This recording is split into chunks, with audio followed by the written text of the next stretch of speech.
First. अस्सलाम वालेकुम, नमस्कार, सत श्री अकाल एंड गुड इवनिंग। मैं अर्जुक आजमी और आप देख रहे हैं पॉइंट ऑफ व्यू। हमें जी ज्वाइन किया साजिद ताड़ साहब ने, बहुत शुक्रिया सर कि आज आप आए, thank you very much. Thank you so much Aarzoo, thank you. Sir Delhi की पिक्चर्स आ रही हैं सोशल मीडिया पे, बड़ा खूबसूरत सजाया गया है G20 और आज आपके प्रेसिडेंट यानी अमेरिकन प्रेसिडेंट जो है वो भी पहुंच गए, मैं क्या कहेंगे आप? आरजू, मैं ये कहने लगा था कि हमारे प्रेसिडेंट का जहाज जो है कोविड-20 लेकर पहुंच चुका है कि उनकी बीवी को तो कोविड-19 है, तो ये कोविड-20 लेकर पहुंच गए नए दिल्ली। अब देखें क्या करते हैं। लेकिन अभी मैं देख रहा था, बल्कि मेरा जो पीछे से भारतीय गाने जो हैं वो सुनाई दे रहे थे जब इस्तकबाल के लिए, तो बड़ी बात है। बड़ी तैयारियां हैं, बड़ी गहमा गहमी है। बल्कि मैं हैरान हूँ, जो नंबर्स मैंने देखे वहाँ तैयारी की हुई है जो उन्होंने भारत नई दिल्ली में 20 बुलेट प्रूफ गाड़ियां ली गई हैं, 4 फाइटर जहाज उड़ते रहेंगे ऊपर, 1,30,000 सिक्योरिटी के लोग जो हैं वो सिक्योर करेंगे उस एरिया को। 475 जो पुलिस वैन्स हैं वो हैं वहां पे। अमेजिंग, मैं जो उन्होंने इसकी सारी तैयारी की है, इट्स अमेजिंग। मैं समझता हूँ it's a big honour for South Asia, it's no question about it. बल्कि इसके अंदर जो है कई पॉलिटिकल गेम्स भी जारी हैं। मोदी साहब जो है वो जकार्ता गए कल 9 घंटों के लिए, सुबह 8 से लेकर 6:30 बजे तक। 2 उन्होंने वहां पे कॉन्फ्रेंसेस सेट की, जाके मिले और उन्होंने टोन सेट की इस G20 के लिए, क्योंकि इसके अंदर काफी पॉलिटिकल टर्मोइल भी मौजूद है चाइना और रशिया और वेस्ट की तरफ से। उन्होंने मैरीटाइम समिट भी जाके अटेंड की और आसियान को भी अटेंड किया। और खासकर उन्होंने वहां पे जाके साउथ चाइना सी को एड्रेस किया, जो कि चाइना के लिए बड़ा सेंसिटिव है, और जो खासकर उन्होंने वहां पे मैरीटाइम लॉज रूल्स उनके बारे में बात की। मेरे ख्याल में मोदी साहब वहां पे गए थे थोड़ा अमेरिका को खुश करने के लिए, और मेरे ख्याल में ही वाज वेरी सक्सेसफुल, क्योंकि ये अमेरिका चाहता था कि थोड़ा सा चाइना को दबाया जाए मैरीटाइम लॉज के हवाले से, और जो नेविगेशन के हवाले से और फ्रीडम ऑफ नेविगेशन के हवाले से। और ईस्ट जो एशिया समिट है जिसके पहले 16 मेंबर थे, अब 18 मेंबर है उसके। तो मेरे ख्याल में मोदी साहब has done a very successful work there in Jakarta और केम बैक।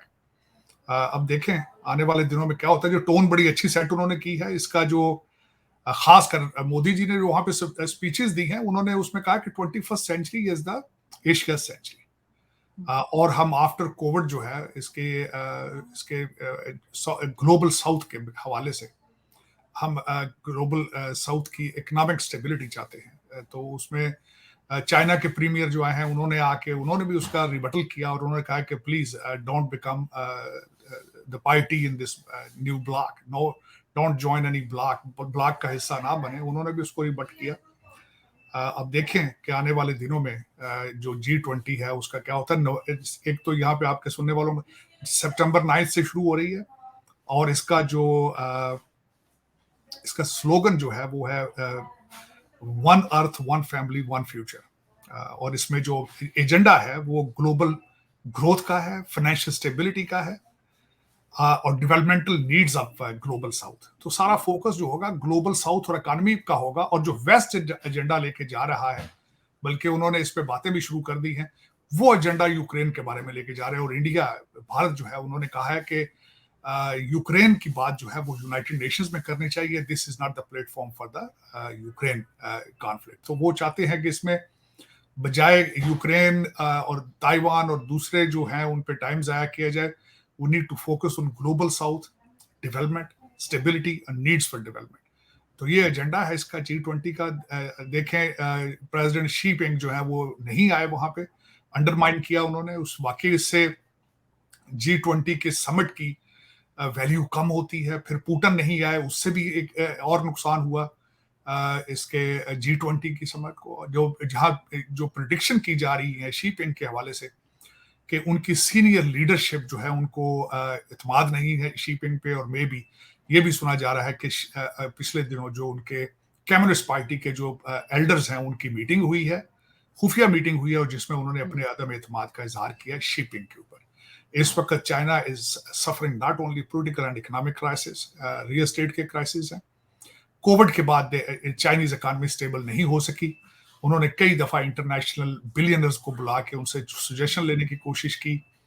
जो सप्लाई चेन था अभी तक पूरे तरीके से रिस्टोर नहीं हुआ, और जो बड़ी बड़ी कंपनियां हैं जो पहले उन्होंने सारे अपने एग्स चाइना की बास्केट में डाल दिए थे, वो स्लोली ग्रेजुअली वहां से अपना बिजनेस वाइंड अप करके वियतनाम, मलेशिया, बांग्लादेश और भारत में लेके जा रहे हैं, which is a setback to China. अब देखिए आने वाले दिनों में किस तरह इसको सपोर्ट मिलती है, क्या होता है, लेकिन बिल्कुल। The period is very sensitive period. Bharat जो है वो इकोनॉमिक अपने और पॉलिटिकल अपनी डिप्लोमेसी में they are going to the next level. मैं अपने मुल्क की तो बात नहीं करना चाहता, थोड़ी सी एम्बेरसमेंट होती है उसमें। There is no comparison to India, देखा जाए तो अगर वो ज्यादती है कंपैरिजन, लेकिन हमारा मुल्क भी is suffering big time, bleeding हो रही है। आपको पता ही होगा चित्राल में जो बिल्कुल हो रहा सर। है, तोरखम में जो हो रहा है वहां पे, और उसमें सर वो कंट्रोल क्यों नहीं कर पा रहे ये टीटीपी को, चित्राल में और दूसरी जगह पे कंट्रोल क्यों नहीं हो पा रहा? बार बार यही बताया जा रहा है कि कई गांव जो हैं या कई विलेजेस जो हैं वो उस पे वो लोग पहुंच चुके हैं, कब्जा कर लिया है, इसी किस्म की न्यूज आ रही है, तो ये क्यों नहीं कंट्रोल हो रहा? उसकी कंट्रोल इस वजह से नहीं हो रहा कि पिछले 3.5 साल में इमरान खान पीरियड में पीटीआई की गवर्नमेंट में उन्हें 3.5 साल दिए गए, उनको बुला बुला के सेटलमेंट के बहाने में उनको पूरा एक नेटवर्क उन्होंने एस्टेब्लिश कर लिया। उसके बाद 2.2 मिलियन आपके पास अफगान महाजरीन है जिनके पास आपके शनाख्ती कार्ड मौजूद है, पासपोर्ट मौजूद है, दंदनाते फिर रहे हैं, भत्ता ले रहे हैं, जराइम में इन्वॉल्व हैं, आपके F9 में रेप में इन्वॉल्व थे और कई चीजों में इन्वॉल्व थे, वो इस्लामाबाद के अंदर क्राइम में इन्वॉल्व है। तो वो जो 3.5 साल उनको पीरियड मिला है अपने दोबारा सारे नेटवर्क को एस्टेब्लिश करने के लिए, 3.5 साल बहुत बड़ा पीरियड होता है। और फिर उन्होंने वो सारा सेटअप अपना कर लिया है, अब टाइम लगेगा, जाहिर है उनको एस्टेब्लिश करते हुए 3.5 साल लगे हैं, अब उनको निकालने में भी तो कुछ अर्सा लगेगा।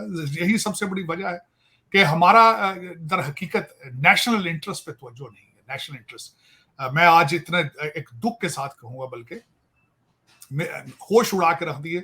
रऊफ कुलासरा साहब ने उनके प्रोग्राम के अंदर एक सजाद बाजवा साहब आए जो कि FIA के मुलाजिम रहे हैं, और उन्होंने ऑन ओथ कसम उठा के उन्होंने कहा कि पाकिस्तान का एक इंटीरियर मिनिस्टर जहाज में 27 अरब रुपए लेके यहां से फ्लाई किया उसने, बार ट्रांसफर 27 अरब रुपया, और वो सजाद बाजवा ऑन कैमरा उन्होंने ये सारी बात की।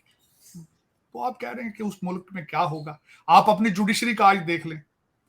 आज हमारे रॉयल ब्रिटिश चीफ जज जो है उनकी सास का केस लगा है और वो खुद ही उसके हेड है, खुद ही प्लेंटिफ है, खुद ही उसका वो डिफेंडेंट है और खुद ही उसके जज है। ये एक नई मिसाल मिली है जो कि फॉरेन एजुकेटेड है, और फिर उन्होंने इस्लाम का हवाला दिया उस फैसले के अंदर। तो फिर आप कहती हैं कि सिर्फ बॉर्डर, तो आपके इंटरनल कौन सी सेफ्टी है?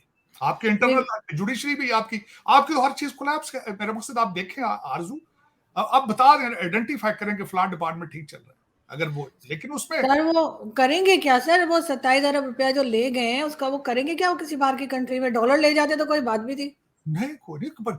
आपको बता रहा हूं आज भी जहाज उड़ रहे हैं। हमारे चीफ मिनिस्टर साहब परवेज लाई का बच्चा जो है वो भी बरखुरदार प्राइवेट जहाज में गया था वो भी, और एजेंसियों की मर्जी से जहाज उड़ नहीं सकता किसी की मर्जी के बगैर, एजेंसियों के और सारी क्लीयरेंस के बगैर। और मैं आपको बता रहा हूं कि मैं खुद पाकिस्तानी हूं, सारी जिंदगी वहां गुजारी अभी भी जाती। चिड़िया पर नहीं मार सकती एजेंसी की मर्जी, किसी एजेंसियों की मर्जी के बगैर। एक एजेंसी नहीं है। आप अगर 25 करोड़ आबादी है तो मेरे ख्याल 10 करोड़ तो आपके एजेंसियों में काम कर रहे हैं, फाइलें बना के आपके फोन टेप रिकॉर्ड करके रखी जा रहे हैं, लेकिन इस्तेमाल पाकिस्तान के लिए नहीं करते अपने पर्सनल इंटरेस्ट के लिए फाइलें खोलते। दुख यही है मेरे जैसे लोग, हम जख्मी बैठे ना, हम तो जख्मी है। कल मुझे किसी ने यहाँ पे बैठ के उसने कहा ताड़ साहब आप पाकिस्तान की बात करते तो बड़ा दर्द नजर, मैं क्या जख्मी हूँ यार, मेरे जख्मों से खून रिस रहा है। आप कहते हो कि मैं पाकिस्तान की बात करूं तो तालियां बजाऊं? तुम्हें बता दो मुझे, मैं क्या तुम्हारे और मेरा फर्क ये है, तुम्हें पता ही कुछ नहीं है। उसकी वजह यह है कि तुम्हारी तालीम का लेवल कोई नहीं है, तुम्हारी सोच कोई नहीं है, तुम्हारा कोई विजन नहीं है। मेरा इल्म जो है, मेरी स्टडी, मेरे लिए वही मेरा दर्द है। उसकी वजह यह है Arzoo, my father went to law school in 1958, my mother was a headmistress in the small town. मेरा दर्द यह है कि मुझे वहां से निकाला गया है। मैं पढ़ लिख के आज मैंने आपको कई दफा, आज मैं यहां से 2 पोस्ट ग्रेजुएट डिग्रीज है मेरे पास यहां से, अब तो मैं डॉक्टरेट भी मिलने वाली मुझे यहां से। आज मैं जाऊं मुझे चपरासी ना रखे किसी दफ्तर में, मेरी मादरे मिल्लत ने मुझे पैदा करके वहां से रिजेक्ट किया है, तो फिर मैं दुख नहीं तो और क्या। लोग मुझे कहते हैं कि बड़ी आपकी बातों में दुख है ताड़ साहब, आप इतने मायूस क्यों? मैंने कहा यार तुम मुझे कोई खुशखबरी बताओ, मैं तो ढूंढता फिर रहा हूँ, खुशखबरियां ढूंढता फिर रहा हूँ, वो अच्छी सर बात इन्होंने है। सर इन्होंने पेशावर में करेंसी मार्केट बंद कर दी, दुकानों के बाहर है, वही बिजनेस चल रहा है, दुकानें बंद है। नहीं ये देखिए बात आरजू, ये टाइम लगेगा, अभी तो कुछ भी नहीं हुआ ना, अभी तो सिर्फ एक मीटिंग हुई है बिजनेसमैनों के साथ। अभी को 130 लोगों के ऊपर एफआईआर की गई है, करेंसी वालों के पास कुछ उन्होंने अपने एजेंसियों के अंडर कवर लोगों को बिठाया है, तो 25-27 रुपए के करीब डॉलर नीचे जा चुका है। आज सुबह किसी से मैंने बात पूछी, उसने कहा ना लेने वाला डॉलर को है यहाँ पे, ना देने वाला। लेने वाले इसलिए नहीं ले रहे कि वो समझते हैं डॉलर मजीद गिरेगा, बेचने वाले इसलिए नहीं बेच रहे कि वो समझते हैं कि ये हफ्ते 2 हफ्ते की बात है, फिर वही गेम शुरू हो जाएगी, क्योंकि इसमें टाइम लगता है। People are watching. उसकी वजह ये है आरजू, आपके वहां पे इकॉनमी पिछले 10 साल से, मेरे अमीरुल मोमिनीन ने भी फरमाया था कि रियल एस्टेट मेरे दौर में बहुत ऊपर गई है। ये आपकी कमजोरी थी, नाकामी थी। प्लाट ऊपर नीचे होके बेचने, सट्टे लगाने, ये इकॉनमी नहीं होती। इकॉनमी कहा जाता है आप मैन्युफैक्चर क्या कर रहे हैं, आप एक्सपोर्ट क्या कर रहे हैं, आप इंपोर्ट क्या कर रहे हैं। ये प्लाटों की, ये सट्टे की, ये सोने की सोना लोग खरीद खरीद के छुपाना रखने शुरू कर रहे हैं। डॉलर तो इसी तरीके से लोग कर रहे हैं ना, सट्टा खेल रहे हैं उस पर। अब तो सट्टा सर ये जो बार बार कह रहे हैं कि यूएई हो गई या सऊदी अरब या कोई दूसरी कंट्री पाकिस्तान में आके इन्वेस्टमेंट करेगा, सर कौन करेगा? जहां पे हर दूसरे दिन हम यही खबर सुनते हैं कि टीटीपी वाले अटैक कर रहे हैं, वो आगे बढ़ते चले जा रहे हैं, यहाँ पर कौन आएगा? आरजू, वो जो बात इन्वेस्टमेंट की है वो अभी आई तो नहीं ना, वो तो सिर्फ एक न्यूज है, खबर है अभी तक। वो तो सिर्फ अभी तक खबर है। अब ये हालात अगर कंट्रोल ना किए गए तो वो क्यों आएंगे? वो ऑफ कोर्स वो बिजनेस में है, they are not in a non profit idea. लेकिन उस आइडिया में एक मैं आपको बात बता दूं, जो सबसे ज्यादा मुझे इसमें स्मार्टनेस नजर आई है, तो वो भारत की नजर आई है। वो किस तरीके से उन्होंने कश्मीर में सारी इन्वेस्टमेंट यूएई की करवाई है। क्यों? उसका बेनिफिशियरी किस तरह वो होंगे? आप उनसे कर्जा लेते हैं, इन्वेस्टमेंट उधर यूएई कश्मीर। अब कश्मीर की प्रोटेक्शन, कश्मीर की सेफ्टी और हालात अब यूएई का मैटर बन चुका है। तो जो अपने कर्जदार होंगे उनको कहेंगे भाई यार इधर नहीं जाना, इधर हमारी इन्वेस्टमेंट है। तो दे आर वेरी स्मार्ट मेरे ख्याल तो में। सर ये तो बोलेंगे वो तो नॉन स्टेट एक्टर है, हमारा तो कोई लेना देना ही नहीं है, ये तो एकदम मुकर जाते हैं। नहीं, मुकरने से क्या मुराद, आप पाकिस्तान में बैठी हैं, आपको पता ही है। वीगो डाले आते हैं, क्या करते हैं आपको पता ही है। मेरा मकसद है ये कोई ढकी छुपी बात तो नहीं है। वीगो is part of your culture बन चुका है। वीगो डाले में आना, उठा के चले जाना। सर वो तो है, लेकिन जो कश्मीर में लोग भेजे जाते हैं वो भी तो कोई नॉन स्टेट एक्टर नहीं होते ना, वो भी तो हमारी तरफ से खुद ही भेजे गए होते हैं, सब पता होता है क्या हो रहा है, लेकिन ये लोग ना रोकते हैं और ना रोकना चाहते हैं। लेकिन इन चीजों सबको रोकना होगा। फ्यूचर में अगर आप सर्वाइव करना चाहेंगे, अगर पाकिस्तान नहीं होगा तो आप कहाँ होंगे? पाकिस्तान को बचाना होगा, पाकिस्तान को आपने कुछ ना कुछ अच्छे स्टेप लेने होंगे, और भारत के साथ आपके रिलेशनशिप नॉर्मलाइज करना इस मैटर ऑफ योर सर्वाइवल, ये समझना होगी आपको बात। अब वो दौर नहीं रहा। अब पहले अफगानिस्तान के अंदर जो वार थी अमेरिका की, रशिया को खत्म करने की वार थी उनकी, अब तो अमेरिका भी बीमार है। अमेरिका से आप देख लें यूक्रेन के अंदर जो हो रहा है, $1 बिलियन लेके टोनी बिल्कन साहब आज गए हैं वहां पे। और इस वक्त जो सारी दुनिया वेस्ट ये समझती है कि Ukraine is money laundering machine है और कुछ भी नहीं। यूरोप के और अमेरिका के जो करप्ट जो हमारा मिलिट्री कॉम्प्लेक्स है, इंडस्ट्रियल कॉम्प्लेक्स है, उसके लिए मनी लॉन्ड्रिंग मशीन है। यहां से पैसा जाता है, वहां से दुबई चला जाता है, लंदन चला जाता है। इसी तरह रशियन है, वो भी इसी यूक्रेन वार की वजह से पैसा बना, अपना मनी लॉन्ड्रिंग कर रहे हैं। तो दर हकीकत यूक्रेन के अंदर इस वक्त अगर इस सिनेरियो को देखा जाए, जो मोदी जी ने जो बात की है जगार्ता में कि दिस इज एशिया सेंचुरी है, उसमें मैं उसको तकवीयत इस चीज से मिलती है। मैंने उस एक फिक्रे को, एक लाइन को बड़ा डिफाइन कर अपने ज़हन में समझने की कोशिश की है। वो इस तरीके से मेक सेंस करती है, अमेरिका बीमार हो चुका है, 250 साल इनके पूरे होने वाले। इंटरनल पॉलिटिकल इंतशार, जो एक कैंडिडेट जिसकी रेटिंग पोल के जिसके नंबर सबसे हाई हैं, उसके ऊपर इतने केसेस कर दिए गए हैं, अगर उसके साल गिने जाएं तो 700 साल की सजा बनती डोनाल्ड ट्रंप की। उसके साथ सपोर्टिंग आर्गुमेंट मेरा ये है कि 3 साल ये सोए रहे हैं, जब उसने अपनी प्रेसिडेंसी की कैंडिडेसी डिक्लेयर की है, फौरन सारे केसेस उन्होंने उसके ऊपर डाल दिए। साथ उन्होंने अगला एक और उन्होंने काम किया कि जो आखिरी case Georgia, state of Georgia के अंदर उनके खिलाफ रजिस्टर किया गया, उनके साथ 18 दूसरे लोगों को भी इंडाइट कर दिया। सिग्नल उन्होंने ये दिया है कि हम ना सिर्फ डोनाल्ड ट्रंप को पकड़ेंगे, जो इसको सपोर्ट करेगा उसको भी पकड़ेंगे। तो दर हकीकत इस वक्त दुनिया में, अच्छा डेमोक्रेटिक ये हालात है, इकोनॉमी के हालात आपको, आप सोच नहीं सकते कि यहाँ पे इस वक्त क्या सिलसिला बन चुका है। इंटरनल इतने प्रॉब्लम है कि अमेरिका नजर आ रहा है कि फ्यूचर के अंदर इन्होंने अगर रिफॉर्म ना किया, अगर दोनों पार्टियों ने कोई किसी ग्राउंड जीरो पे आके कंप्रोमाइज ना किया, तो ये अमेरिका आगे चलने वाला नहीं है। और दूसरा, यूक्रेन जंग की वजह से, रशिया के एम्बार्गो की वजह से आपका आपका जो यूरोप है वो भी सारा बैंक्रप्सी के सर पे है। सबसे उसका सपोर्टिंग आर्गुमेंट मैं ये दूंगा आरजू, आज बर्मिंघम सिटी ने बैंक्रप्सी दे दी, आपने सुना होगा। यूके की इकोनॉमी बिग टाइम इस वक्त सफर कर रही है। Birmingham as a city has filed bankruptcy. तो ये इन यूरोप ने और यूरोपियन और वेस्टर्न सिविलाइजेशन, अब गेम इनके हाथ में नहीं है। फिर उसमें अगर देखा जाए तो मोदी जी की स्टेटमेंट ठीक है, the sun is rising from the east, और उसमें वो ईस्ट भी है, उसमें दो ही मुल्क आएंगे, या इंडिया होगा या चाइना होगा। चाइना और इंडिया के आपस में कंपटीशन चलेगा। रशिया वैसे ही आपको पता है बीमार है वो भी, लेकिन competition in between China and Russia, China and India matter of fact. और उसमें देखें आने वाले दिन क्या करते हैं। उसमें टेक्नोलॉजी के लिहाज से इंडिया भी काफी आगे ग्रो कर चुका है। चांद पे उन्होंने अपना चंद्रयान भेजकर प्रूव कर दिया, सन के ऊपर उन्होंने अपना सैटेलाइट भेज के दे हैव प्रूवन के they are not only intelligent but they can prove things. और दे और matter of fact it's a perfect timing to say this thing that 21st century is the India century. लेकिन sir happy index में हम China sorry India से ऊपर है, हमारा number उनसे पहले है। तो पता नहीं लोग खुश क्यों नहीं रहते, इतनी कुछ अचीवमेंट के बाद इतने टेंस में रहते हैं, और हम लोग कितने खुश रहते हैं, कुछ भी नहीं है, फिर भी हैप्पी इंडेक्स में हम इनसे पहले हैं। ये कैसे हो गया? वो कोई मेरे ख्याल में किसी को पोल में गलती होगी। खुशी आपकी किस बात की है? आरजू मेरे दोस्त हैं बेचारे, कई वहां पे रहते हैं, सुबह निकलते हैं, कहते हैं यार जाते हैं, कोई पता नहीं वापस आना भी कि नहीं आना जिंदा हालत में।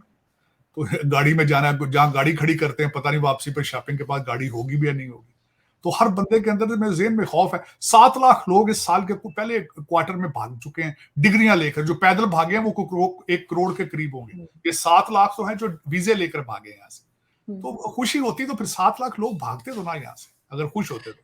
लेकिन सर करेंगे क्या? 7 लाख लोग वो वहां जाके क्या जॉब मिलेगी? वहां पे भी तो किसी कंट्री में भी जाते हैं, वहां भी मुश्किल है। नहीं आरजू, एक चीज उसमें जरूर है, आपके पाकिस्तान में करप्शन का बहुत पैसा है, बहुत पैसा है। आपके मैंने हमेशा डिवाइड करता हूं तो 10,000 लोग हैं जिस वक्त पाकिस्तान को लूट रहे हैं, जो चला रहे हैं, चला तो नहीं रहे, लूट ही रहे हैं। लेकिन वो 10,000 से आप मल्टीप्लाई, कोई 1,00,000-2 लाख जो पाकिस्तान में पाकिस्तानी है, उनके पास इतना पैसा है, आप जितना झूठ बोले वो कम है। जहाज है उनके पास, अपने जेट हैं, जहाज तो पंखों वाले क्या होने, जेट हैं उनके पास, हर बैठते हैं। तो आप शादियों में देखें, सरीना में आज आप चले जाए, आपको शादी के लिए टाइम ही नहीं मिलता, बुक है सारे का सारे साल के लिए। उनके 3-4 हाल हैं उनके, और जो उनकी प्राइसेस देखें आप परेशान हो जाएंगे। बिल्कुल। लेकिन आरजू देखें आप, क्योंकि आपने करप्शन ऑलमोस्ट 1948 से शुरू कर दी थी, बड़े बुरे तरीके से। फिर उसमें आप एक्सपर्ट होते गए, और आज आप you have a PhD in corruption. आज आप you have a skill, that is the only skill you have, how to loot and how to make money. उसको दहशतगर्दी एक प्रोडक्ट थी आपकी। वो देखे ना, कहते हैं ना, अफगानिस्तान ने आपने अपॉर्चुनिटी उठाई है। आज उस पर एक टेक्निकल चीज भी बताऊंगा, अफगानिस्तान के हवाले से याद आया। आपके वजीर आजम साहब ने फरमाया है कि अफगानिस्तान में जो अमेरिका असला छोड़ के गया था वो दहशतगर्दों के हाथ में आ गया। उसमें भी एक पिच है अमेरिका की तरफ, भाई आपकी वजह से हमें नुकसान हो रहा है, पैसे दिखाएं, डॉलर चाहिए, डॉलर। तो आप you are very sharp people. मेरा आप कमजोर, आप ये कहा जाए कि आप लोगों को अकल नहीं है तो मैं वो नहीं मानूंगा। हाँ, ये है कि आपको लूटने की आदत बन चुकी है, वो गलत है, वो गलत है। आप में इतना इंटेलेक्ट मौजूद है, आप इतने इंटेलिजेंट हैं, अगर पॉजिटिव आए तो हो सकता है भारत से भी आगे निकल जाए। लेकिन आप उस साइड पे आ ही नहीं रहे पिछले 76 साल से। आपकी की सारी एनर्जी जो है वो लूट पे है। मैंने आपको जिस तरह हमेशा कहता हूं, आपका हर डिपार्टमेंट जो चला रहा है वो ऑक्सफोर्ड ग्रेजुएट है या अमेरिका आईवी लीग का पढ़ा लिखा चल रहा है कोई डिपार्टमेंट। मैं आप रिसर्च करें कल सर अब तो फौजी चला रहे हैं, हर डिपार्टमेंट में फौजी बिठा रखे हैं, मिलके कर रहे हैं ना सारा कुछ। आप कहते हाँ ठीक है, वो भी फौजी भी तो आपके सारे बाहर से पढ़ के जाते हैं ना, ब्रिगेडियर से ऊपर सारे बाहर आते हैं, या यूके पढ़ने जाते हैं या अमेरिका पढ़ने आते हैं, वो भी तो फॉरेन क्वालिफाइड है। लेकिन ये सारे चलाने वाले जो इतने क्वालिफाइड है, हाईली क्वालिफाइड, एक यतीम कंट्री जो है वो बाहर भेज के इनको पढ़ाता है, फिर करते क्या है उसके साथ? एक बहुत बड़ा सब्जेक्ट है, किसी यूनिवर्सिटी को चाहिए इस पर रिसर्च करे। हमारा डीएनए सामने रखे, हमारी हिस्ट्री सामने रखे, हमारे चलाने वालों की डिग्रियां सामने रखे और नीचे कंक्लूड करके बताए कि what is wrong, what is wrong. मुझे सर वो तो पिछले सर वो तो बगैर पीएचडी के या बगैर रिसर्च के आम आदमी आज आपको बता देगा। वो सारा जिम्मेदार समझते हैं कि 50% नहीं तो कम से कम भी 40% वो जिम्मेदार फौज को ठहराते हैं, और उनका ख्याल है कि फौज ने ही इतने सालों से कभी कुछ ठीक होने नहीं दिया। तो आप ये मुझे बताएं, फौजी आपके जर्मन से आए, जर्मनी से, फ्रांस से आए हैं, वो कौन है? वो तो पाकिस्तान नहीं है ना। वो क्यों नहीं पाकिस्तान ठीक करते? फिर जियाउल हक साहब रहे हैं, वो क्यों नहीं कर गए ठीक? परवेज मुशर्रफ साहब अगले दिन फौत हुए, वो क्यों नहीं ठीक कर गए? सर जियाउल हक ने तो इस हाल को पहुंचाया है। जियाउल हक ने मैं ये कहने वाला हूं, फौज भी तो पाकिस्तानी है ना, या तो कहें बाहर से आई है। ये इसमें जो अगर देखा जाए तो मैं आरजू ये समझता हूं, ये सारा 25 करोड़ लोगों की जिम्मेदारी है, ये एक अदारे की नहीं है, ये पूरा आपका सेटअप है। मैं आपसे पूछता हूं फौजी कौन है? मेरे कई रिश्तेदार फौजी हैं, मेरे कई दोस्त फौजी हैं, जर्नैल सर ये जियाउल हक और इन लोगों ने तो ये मजहबी जुनूनी भी इन्हीं ने पैदा किए। ये मुझे आज भी याद है, ये जियाउल हक को जो है प्लेन क्रैश हो गया तो फैसल मस्जिद में दफनाया गया। आज तक लोग उसको जबड़ा शरीफ बोलते हैं, कोई इज्जत नहीं करता, लेकिन कोई फर्क नहीं पड़ा। उसके बाद मुशर्रफ आ गया, फिर बाजवा आ गया, और अब ये नए जो आए आरजू इनसे मुझे भी ये कोई उम्मीद नहीं है। वो तो मैं मान ली बात, उन्होंने जियाउल हक साहब ने बड़ा पैसा बनाया, जिहाद जो करना था अफगानिस्तान में उसमें उन्होंने जाहिर है उन्होंने उसको यूज किया। लेकिन ये जो दूसरी साइड पे ऑक्सफोर्ड से हमारा एक प्ले बॉय जाता है नए पाकिस्तान का ख्वाब लेकर, और जाके यकलत यू टर्न मार के वो कहता है नहीं अय्या का नाबुदु वय्या का नस्ताईन, अब रियासत मदीना बनेगी, उसको बताएं आप। भाई एक बात बताऊं, मैं जो भी है बेचते ये वही चूरन है जो बिकता है, जो कौम खरीदना चाहती है वही चूरन बेचेंगे ना। सर आप अगर गूगल करेंगे आपको ये हिस्ट्री भी मिल जाएगी कि जब बेनजीर के बाद, बेनजीर भुट्टो के बाद जब नवाज शरीफ की गवर्नमेंट आई थी, तो नवाज शरीफ साहब की फैमिली ने कहा सोफे साफ करवाओ, कुत्ते पाल रखे थे इन्होंने। मतलब ये कौन सा तरीका है यहाँ पे जहालत का? बस ये तो कोई इसी किस्म के लीडर आते रहे हमारे यहाँ तो। और वैसे पीपल्स पार्टी भी बड़ी मॉडर्न हुआ करती थी एक जमाने में, हमने तो खैर कभी देखी नहीं, लेकिन सुना है कि भुट्टो साहब के जमाने में काफी मॉडर्न लोग थे। लेकिन अब क्या हाल किया तालिबान ने, मॉडर्न तो आज भी है, वाली हालत कर दी। मॉडर्न तो आप मॉडर्न लोग कम, मॉडर्न आज भी कमी नहीं है, लेकिन ये कहें कि बाइपोलर है। शराब पीते अंदर बैठ के बाहर क्या कहते हैं, नहीं यार नाउज़ुबिल्लाह हमने तो यार ऐसा काम ना किया। आप देखें आपके पाकिस्तान के अंदर शराब की कितनी खपत है, आप सोच, इस्लामाबाद के अंदर घरों में डिलीवरियां होती हैं, लाहौर में घरों में डिलीवरी होती है सारी शराब की, बिल्कुल होती है। नाउज़ुबिल्लाह नाउज़ुबिल्लाह कहते ये क्या है जी, ये नहीं बेबी ये क्या है जी, ये सारे पी रहे होते हैं घरों में बैठ, बच्चों के साथ बैठ के पी रहे। मैं कईयों दोस्तों के घरों में जाता हूँ, फ्रिजों में पड़ी होती है सामने ओपनली। लेकिन ऐसे बाइपोलर ऐसा है मेरा सिस्टम है कि लोगों के बाहर कुछ है अंदर कुछ है, पता नहीं क्या कोई एक समझ सर बाद में वो बोतल खाली हो जाती है ना, तो उसको धो के पानी भर के फ्रिज में रख देते हैं, ये भी होता है यहाँ। मैं तो F6 में रहता था, वहां पे उस वक्त आरजू कई दफा वो खरीदने, वो जो बोतलें खरीदने वाला गली में आता था, आवाज मारता था, मैं बाहर जाके उसके थैले में झांकता था, सारी शराब की बोतलें होती थी खाली। ये बाद में 40 साल पुरानी करना। तो आज तो फिर मेरा मकसद है आप, लेकिन ये कि इस्लामिक रिपब्लिक ऑफ पाकिस्तान इस्लाम का किला है, हम ये कर देंगे, what the only atomic power in the world. लेकिन ये कि सर मैंने आज एक शो ज्वाइन किया, हमारे एक दोस्त हैं इंडिया से, उनके साथ, और एक पाकिस्तानी होते पीएमएलएन के कोई मेंबर थे, वो कह रहे थे आप फैसला लड़ाई झगड़े से नहीं होगा, आप बटन फैसला करेगा। यानी वो एकदम जंप करके वो न्यूक्लियर वॉर पे जा चुके थे और उनका कहना था बटन से फैसला होगा भारत के साथ। ये दिमाग सब एक टोपी ड्रामा है सारा। मेरा मकसद है इन्हें पता भी है 21st सेंचुरी जो है वो लड़ाइयों की नहीं है। अब बटन नहीं अगले लोग दबाते, आपकी करेंसी फेल कर देते हैं, आपकी इकोनॉमी आपको मफलूज कर देते हैं। अब बटन उस चीज, अब करेंसी के बटन दबाए जाते हैं, अब असले के बटन नहीं दबाए जाते। भाईजान को समझाना था, जंगें भी होती है अब ड्रोन से हो रही है, बटन उसके, मुझे ये बता रशिया के पास बटन नहीं है, यूक्रेन के अंदर उनका एटॉमिक, उनका सारा बिजली का एटॉमिक नहीं है, बल्कि अभी भी उनका कहते नहीं है, लेकिन सुना है उनके पास भी एटॉमिक पावर। लेकिन ये कन्वेंशनल वार अब आगे, मेरा मकसद है इसकी बात करना भी फजूल है। पहले जो 4 जंगें लड़ी हैं उसके रिजल्ट देख लें, बटन आपने कौन से दबाने, कितने दलेर हैं आप, वो उस बात ही नहीं करनी चाहिए मेरे ख्याल में। तो उसमें फजूल है, क्योंकि जंगों का दौर नहीं रहा। अब आप अगर अक्लमंद पढ़े लिखे लोग जो है इस दौर में, they are talking about economy, this geo economic का दौर है। और जियो इकोनॉमिक दौर के अंदर लड़ाई झगड़े की कोई गुंजाइश नहीं है। जियो इकोनॉमिक्स एक फंडामेंटल असूल है, मैं बिजनेसमैन हूं खुद, जहां झगड़ा होता है वहां से पैसा भाग जाता है।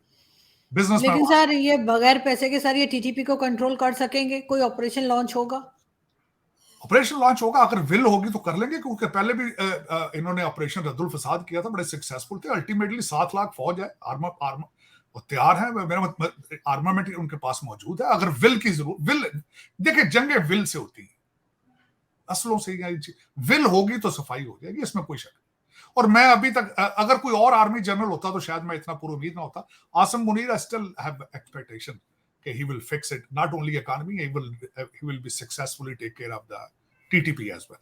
हाँ, ये है कि ये कोई चीज डिरेल ना हो, ये जिस तरह कल अब मौलाना फजलुर रहमान साहब ने एक सुना है, कोई प्रेस कॉन्फ्रेंस की है, उन्होंने सारा नजला जो है फेज पार्टी पे डालने की कोशिश की और इधर से उधर उन्होंने कोई बातें की हैं।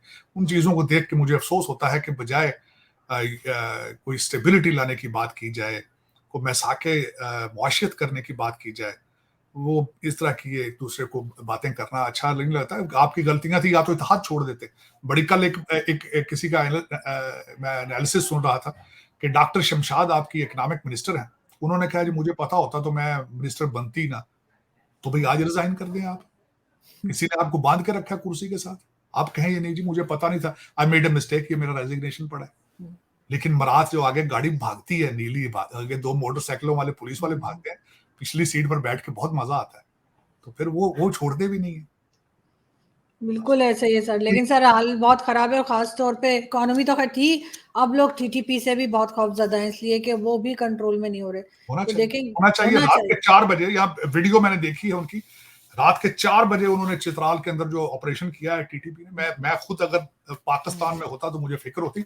और सबसे बड़ी बात यह है, चित्राल इस्लामाबाद से ज्यादा दूर नहीं है आरजू, और मुझे तो आपकी बहुत फिक्र होती है, आप भी अपना ध्यान रखिएगा। बिल्कुल, बिल्कुल ऐसे ही सर। मैं खुद किसी और से नहीं डरती, मगर टीटीपी से डरती हूँ। तो कि उनका ना कब्जा हो जाए, तो होपफुली कि कुछ ना कुछ बेहतर होगा और फौज इनको कंट्रोल करे। बिल्कुल, कम से कम इतना काम तो करें जो इनका है। बहुत शुक्रिया सर कि आपने आज ज्वाइन किया। Thank you sir.